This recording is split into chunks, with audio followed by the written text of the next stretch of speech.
Pascal Boniface, on attendait, avant l'épidémie de coronavirus, on savait que la croissance chinoise patinait déjà un peu, mais qu'elle ambitionnait malgré tout de devenir la première puissance mondiale et au niveau économique.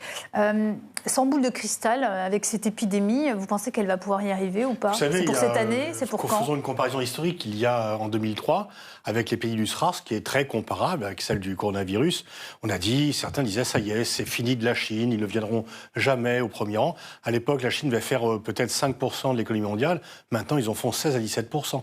Donc, ils ont eu un coup d'arrêt et puis ils sont repartis immédiatement. Donc là, il va y avoir un coup d'arrêt. Effectivement, la croissance chinoise ne sera pas probablement de 6% en 2020. Elle sera peut-être de 3-4%, ce qui est quand même déjà au-dessus de la moyenne de l'Union européenne, qui est comparable, 3% serait comparable aux États-Unis. Donc, même dans le pire des cas, ils font aussi bien que leurs concurrents et rivaux. Et donc, oui, je ne suis ni épidémiologue, ni effectivement futurologue, mais on peut penser que cette épidémie va atteindre la Chine en 2020, mais qu'ils vont s'en relever. De toute façon, s'ils ne s'en relèvent pas, c'est le monde entier qui sera affecté. Parce que l'an dernier, la croissance mondiale était due aux 3/4 pour la Chine. Donc, si la Chine s'enrhume, c'est le monde entier qui s'éternue. Et donc, quelque part, ça ne sera pas une crise chinoise, ça sera une crise mondiale. Donc là, ils vont peut-être avoir un coup d'arrêt, et on peut penser que cette épidémie sera, d'ici X mois, contenue, comme l'a été Ebola, comme l'a été le SRAS auparavant, et que la Chine, après un coup d'arrêt, elle va reprendre sa respiration, elle va repartir de plus belle. Par rapport à votre question fondamentale et centrale, aujourd'hui, la question n'est pas de savoir si la Chine va dépasser les États-Unis, la seule question, c'est de savoir quand est-ce qu'elle va le faire.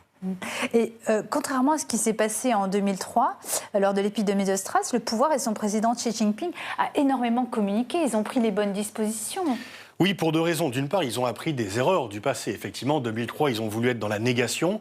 Et en fait, on ne peut pas nier. Et donc, ça les a mis beaucoup plus en cause. Et Xi Jinping tient beaucoup à la réputation, à la fois nationale et à l'intérieur de son pays. Parce que c'est un problème de santé publique. Les Chinois ne peuvent pas contester le pouvoir politique. Par contre, il y a deux sujets sur lesquels la contestation est plus permise, la pollution et la santé. Surtout dans un pays où vous avez un enfant par famille. Il a d'autant plus de valeur. Et puis la différence aussi, c'est le nombre d'internautes. Il y a aujourd'hui plus de 800 millions d'internautes en Chine. Et donc l'espoir de dire on va faire un blackout sur l'information, s'il était déjà ridicule en 2003, il est complètement impossible en 2020.